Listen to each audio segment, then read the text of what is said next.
Can you go to the next slide, Max, before we get started? Thank you. Awesome. Good afternoon, everybody. My name is Haley Yates. I am the Manager of Strategic Solutions here at UBA. And on behalf of United Benefit Advisors and Allstate, I welcome you to today's presentation in the UBA Employee Benefit Webinar Series. Today's topic is, what are level funded plans? Our presenter today is Max. He's the Area VP at Allstate. Max started his insurance career in 2017 in Atlanta as a sales consultant in employee benefits. Then in 2021, he moved to Tampa, where he currently lives, to manage the state of Florida for Allstate. His passion for health insurance came from the challenges his father faced having his own company and finding his employees affordable and effective health care. He's passionate about educating his team, clients, and the community on the benefits of level funding and why all employers should at least familiarize themselves with its benefits. And with that, Max, the floor is yours. Thank you, Haley. Everybody, from wherever you are in the country, thank you for attending today. I really appreciate it. I'm going to kick it off and talk about level funding. This is an educational purpose style presentation. I won't be going too deep into the weeds really at all about us as a carrier, but if you have any questions about us, feel free to reach out to Haley and myself after. Now, some really quick ground rules on my end. Every question or any questions we like to say to the end, it helps with flow, but please don't let that deter you from asking any questions. Shoot them in there. I'll be keeping an eye out on them, and then we will address all of them at the end. Now, for some of you that did math on Haley's intro to me, 8 years, that's not a long time in benefit space, right? I'm sure you're someone thinking, what does he know, right? 8 years is not that long. But for all of those 8 years, this has been my experience. It's been level funding. I've been doing this day in and day out every day from a sales perspective back in Atlanta, and now from a management perspective and dealing with the challenges in not common of level funding and the aspects to it. So I do bring a wealth of knowledge, and I'll make sure I deliver on that. Let's start really high overview, and I do have some excitement, so I won't be a bore today, and understand exactly what level funding is. So foundationally, it's a form of self-funded plan. However, it adds a lot more benefits on top to that. For example, the carrier that you contract with brings admin experience and assistance to the group. They also provide stop loss and a form of protection for that employer. Now, we're going to get into more of the specifics about it, but plan benefits are very similar to a fully insured versus level funding. And you're going to hear me talk about fully insured and level funding because typically, unless you're a group of 200 or more, those tend to be the options that you have today in your arsenal as a broker or as an employer looking to offer a benefit package to your employees. So the adage I use is it walks, talks, and acts like a fully insured plan, but of course there are differences. One of those differences are in the ways that we derive rates or your premium for you, and also coverage and benefits that come with a level funded plan. Now I'd like to address something really important, is risk, financial risk. That is really a big deal of insurance, right? Most of the reasons why we have insurance is to protect ourselves from financial risk. And that exactly is what level funding does. So there's a portion of it that is protecting the employer from that financial exposure. And that is what makes level funding a really attractive option for small, mid-sized, and even larger employers. I mentioned risk a lot, and that's something that's important in insurance. I wanted to give you a very quick overview of what health insurance risk looks like. Now, it's not necessarily bad to have a little risk. You don't want to have a lot of risk because that is where you're exposed. But when I talked about fully insured plans prior, that is really 100% risk-free to the employer. All of that is falling on the health insurer. However, that comes with a catch. Since the health insurer knows that they are 100% risk-prone, they are going to have rates to reflect that. So if they're taking on a lot of the exposure, they're going to charge for that, right? Just like if you had a really, really nice car insurance plan, you're going to pay for that in premium. Now, level funding, and I'm not going to go into the other wings of it, but I'm just going to talk about level funding. It's really a low-risk process and a low-risk program for an employer to abide by as a level funded plan. Here's why. Fully insured, right? Everything is a fixed cost. And when I say that is when an employer has claims or their employees of the employer has claims, the fully insured plan knows about that. They know they're going to absorb those claims, and they are protecting themselves for that. And just like any business, every business has overhead, admin costs, or just the cost of doing business or being in business. So you can see in the orange, it's just all fixed costs, right? You're paying an amount to a provider, a carrier is what I mean, and that's it. You have no insight into where, and it's really, your options are limited on what you can bring back or control. That's where level funding gets unique. I talked about the stop loss aspect, and I talked about the aspect of general cost of business. But there's a third item, and that's the variable cost item.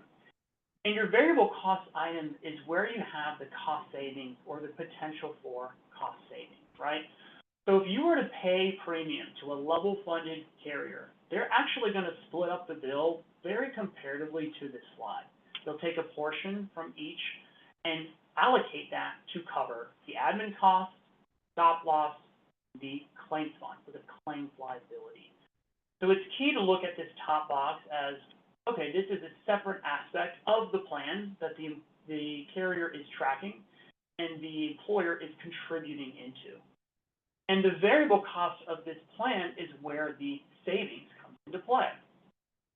So if your experience as an employer or as a level funded plan is lower than what a level funded carrier expected, that's where the potential for a rebate or a savings aspect to come back to that employer or that plan. However, you're still protected. There is no gotchas. There is no, well, there's an additional fee on top of that. It's just a built-in aspect to control the cost for that plan specifically. Now, I know I'm talking about fully insured, and I have nothing against it. I just think there's a place for both in this world. With fully insured, you don't get that capability. So they are giving you an upfront rate, typically higher to protect themselves from any unexpected amount of claims. And the savings isn't realized on the front end for them. It's actually not even there. Whereas level funding has the front end savings of the lower rates, and they have the back end savings of a potential refund, which I'll get into. So all this to say, cost containment is what we're talking about. This aspect has a cost containment feature that allows the employer a chance to save money. However, rate savings is not the only benefit of level funding. There's some different tools to level funding that come into play. Let's talk about them. These are the four main ones. There are some other ones out there, but refund. I mentioned that a little bit. Now, level funding is the only health insurance, medically speaking, where you have a chance to get money back on money that you put in. That's really unheard of in health insurance. I'm talking about individual, talking about supplemental, whatever line of insurance. This is unique.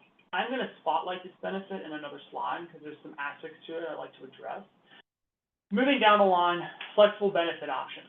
A lot of level funded plans, including our own, you can cater the benefit package. That means your deductible, your co-insurance, your RX plan, for what the group is looking for. We're building the actual plan around the need of the group or the employer versus a canned plan. And what that means is essentially a siloed plan that has no ability to change, augment, or materialize better or worse, right? So you are essentially capped in certain plans, whereas with level funded, you have more flexibility, you have an opportunity to cater that more to the employer. Access to claims data, this is a big one. With access to claims data, like anything with access to information, comes opportunity. And almost every single level funded plan out there gives you access to some form of data.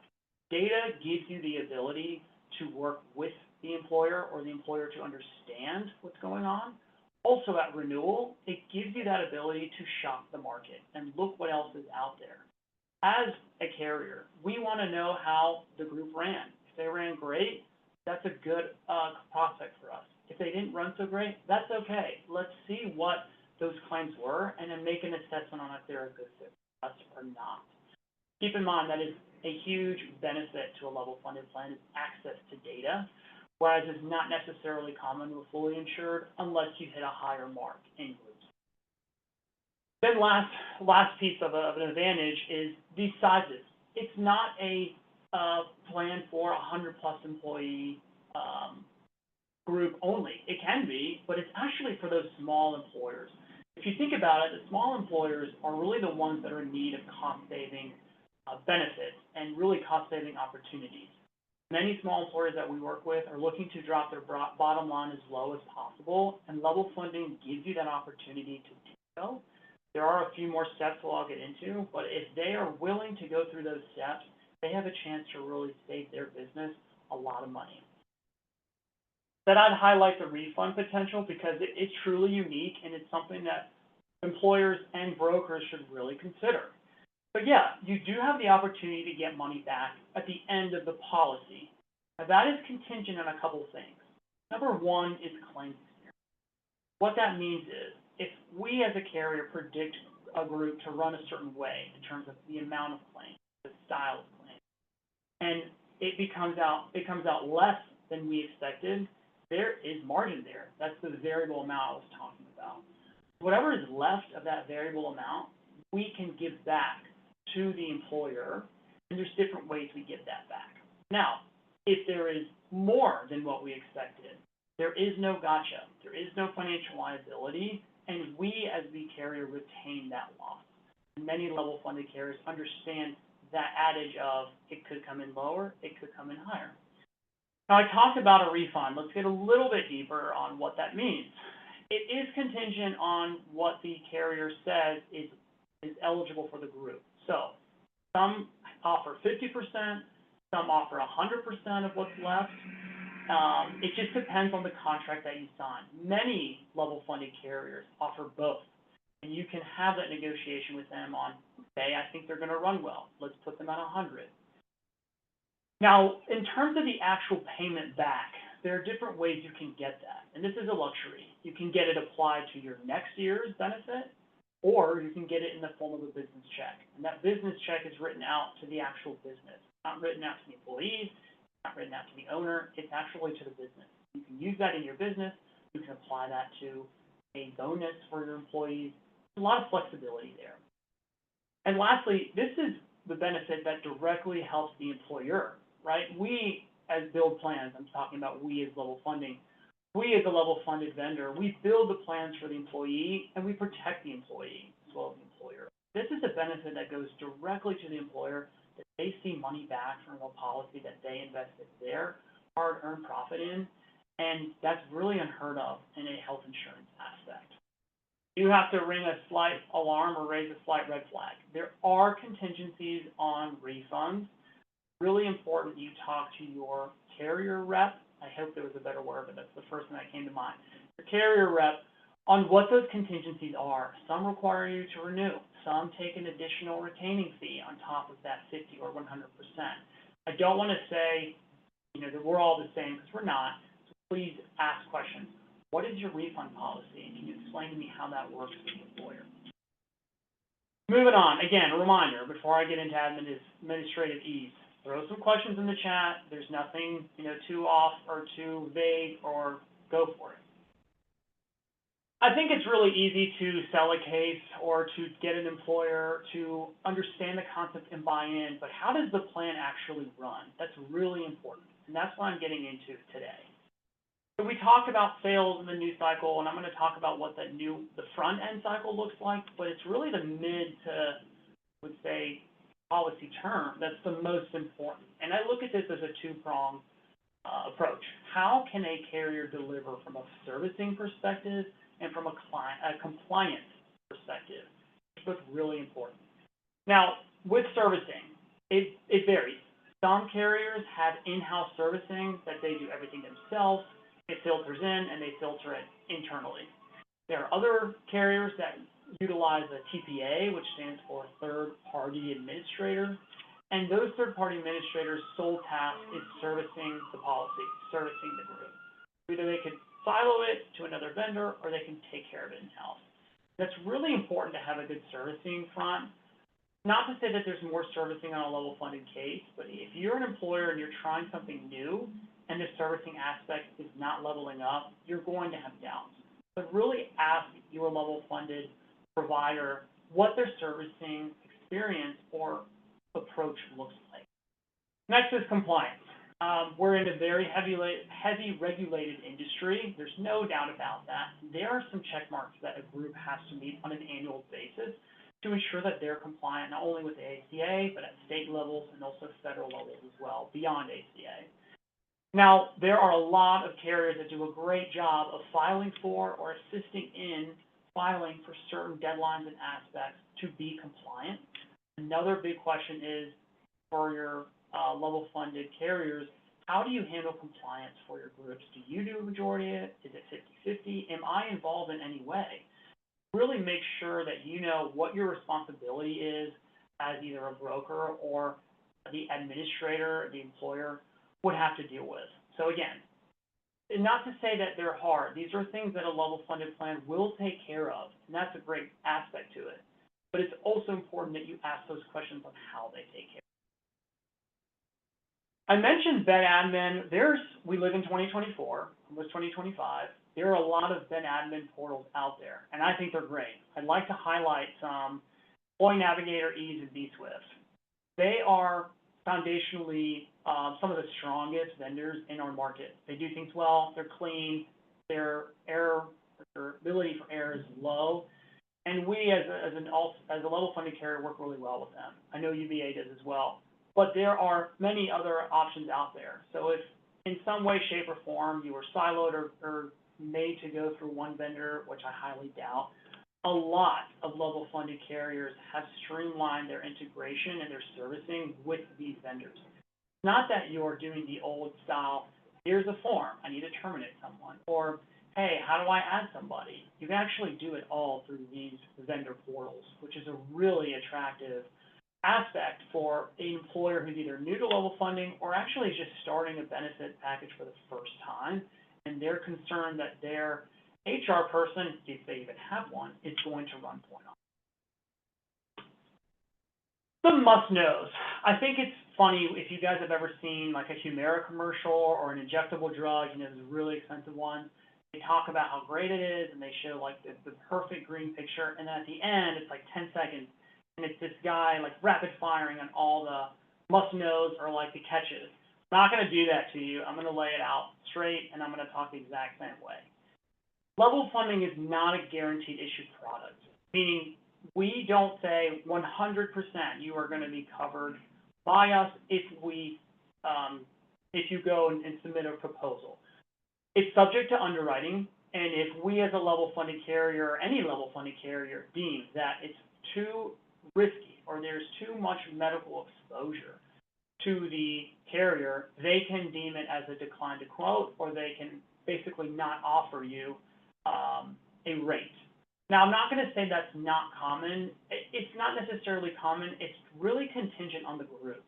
I've seen it happen where a group just did not have a great year, and there's a lot of medical needs that they require, and certain carriers just can't sustain that, or they're not able to do so.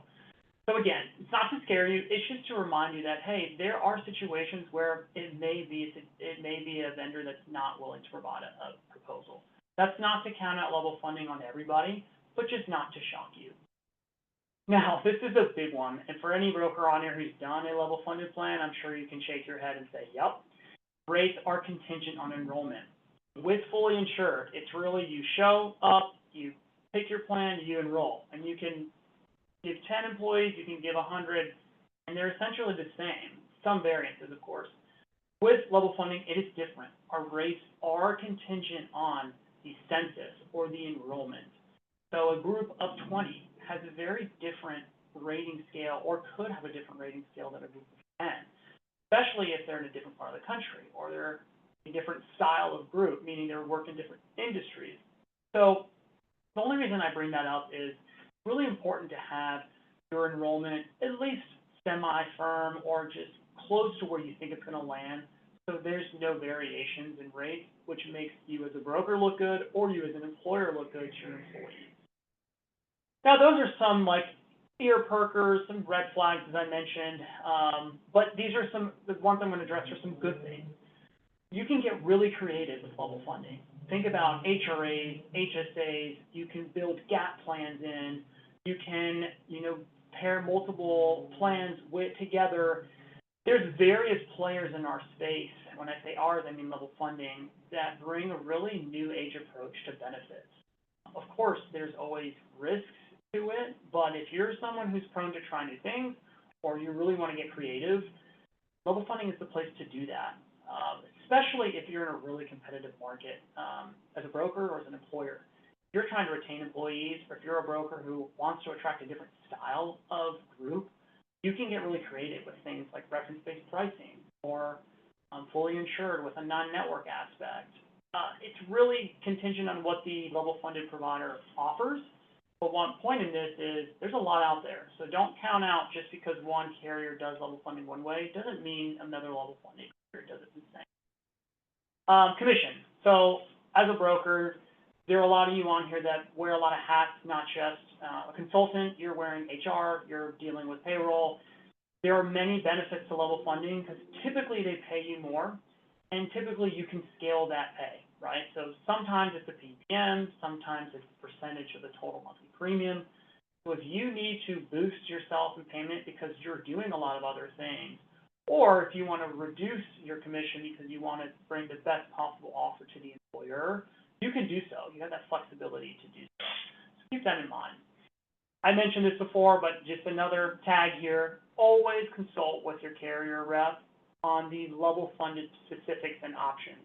Because what I would hate is if you to assume one level funded carrier is the same as the other, and it would work out differently. I'm near my closing point here at 35 minutes, so I want to make sure I keep it within schedule. I'm really going to go over how to get started, and it's not that different. Like any, we'll call it an RFP, which stands for Request for Proposal. But any scenario where you're looking for a proposal, you're looking for a rate, about the same. So you would send it either to a quoting box or an individual rep, and they will work that process for you. In some level funded scenarios, it's not super common yet. You can quote your own if you're a broker. But there are some nuances or aspects to it that you should keep in mind. Underwriting requirements. So any insurance carrier has underwriting in it. Some are very advanced, some are pretty simple, but we all have our different ways of getting to the final rate. Really, I would challenge you to ask your consultant, your carrier consultant, hey, how do I get to firm offer rates? Or what do I need just to get a base rate plan? And it's important that you ask that because there is little room for assumption. If you're sending in information and they're assuming a firm rate versus a preliminary rate, I would definitely outline that. And it's also the carrier's responsibility to tell you what it is. Keep that in mind. Any sort of benefit package that you currently have, or if you'd like to see, please send along with the RFP. It really helps the level funded consultant show what either the group wants or what they're expecting. And just because they have something currently doesn't mean they want to see that. So if they're not happy with their plan, I always hear like, I want better benefits for better price. Like, yeah, no, we all do.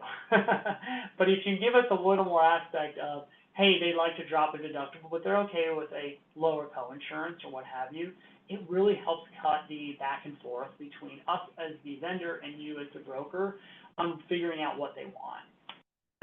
Almost done here. Various implementation processes. So what that means really is we all have different ways of getting the case ready to go.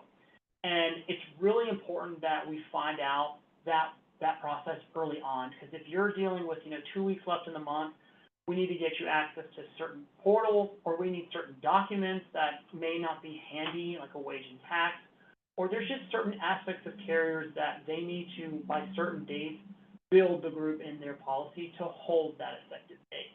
So keep that in mind as well. I'm not trying to give you a lot of responsibility. I'm just trying to give you some ways to work faster and more effectively with level funding carriers. And really last piece is we're getting into our busiest season of the year. It's a great season, it's a season of opportunity, but it's also a season of times, change in time. And that means turnaround time. So it can take level funded carriers longer to get some some aspects of their plan only because of the influx of business, and it's the same on every carrier. So keep that in mind. If you have a group that's known to take their time, get ahead of it. If you have a group that's really last week of the month, talk about later effective dates and not have a bad experience. These are just reminders as we get into that. I did want to leave time for Q&A. If there's none, no worries. If there was any, I'm more than happy to address. I didn't see any, Haley. Yeah, I'll give it a minute. I know it does take some extra effort to physically type a question. So we can definitely stay on for a minute or two, see if there's any questions that come in, either specifically about Allstate or anything that Max just chatted about. Max, we do have until the 45. So if you wanted to chat specifically about any of the Allstate UBA program that we have, I'd say definitely feel free to. But it does look like we did get one question in so far. Yeah, Michelle, they do. They do have to be filed. I would say it's about 50-50 on the level funded plans, carriers on if they do it for you versus they give you some guidance on how to do it, but they would have to be filed on an annual basis.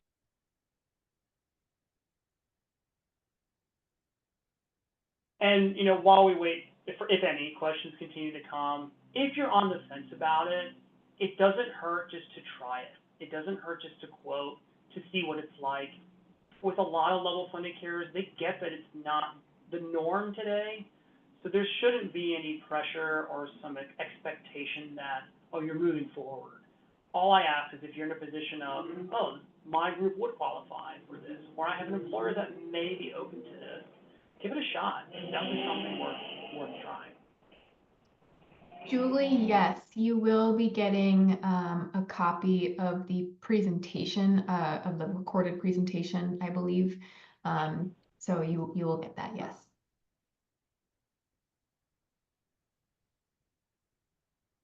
And then again, we can wait to come through. If not, we as Allstate, we are a level funded carrier. We handle groups anywhere from 5 to about 250 enrolled, and we do segment. So 5 through 50 enrolled, we really just do level funding, and then above that, we do a mix of other aspects. So again, we're happy to partner with you. UBA is a really good partner across the entire country. So definitely reach out to your UBA broker, and they can connect with us and get that process.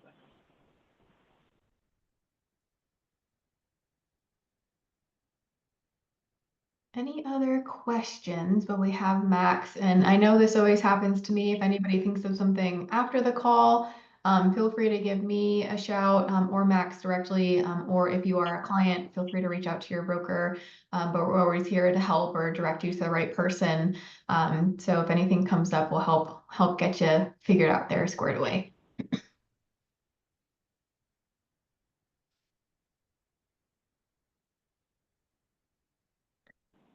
Haven't seen anything else come in. Max, if you want to just jump to our last slide, I want to thank you, Max, again very much for your thought leadership and sharing your expertise today. And thank you to everybody who joined our UBA Partner for Employees and their clients. Our next webinar is November 19th. The topic is going to be navigating high-cost healthcare. That'll be presented by Allied. So if you need to learn more, have any questions, again, you can reach out to me or reach out to your UBA broker. But thank you to everybody who attended our UBA Employee Benefit webinar series. And we look forward to you joining us next month. Actually, there's one more question, Max. I typed it out, but okay. yeah, you would, if it's under 100 enrolled, you would have to file a form 5500. I will say this, most of these larger carriers will either handle that for you or will consult in that way. If it's not a top brand, a large carrier, sorry, they may have contingencies on you doing it yourself. Was another one I just saw in there that came in from an anonymous. Yes, number one, I'm glad it's anonymous, thank you. And number two, I'm really glad you asked that question. So, no, only about a third of our block is reference-based pricing. Majority of it is level funded through Aetna Network or Cigna Network through our policies. Unfortunately, not unfortunately, but we had someone who was in my role prior who was really into reference base and talked a lot about it. So I've been tasked with kind of cleaning up that and making the known fact that we do level funding with network. So there's no worries on if we're not open to reference base. Great. Well, thank you, Max. Again, we appreciate it. I hope everybody has a great rest of their day, and hopefully we see some familiar people on our next call in 2 months in November. Thanks, everybody.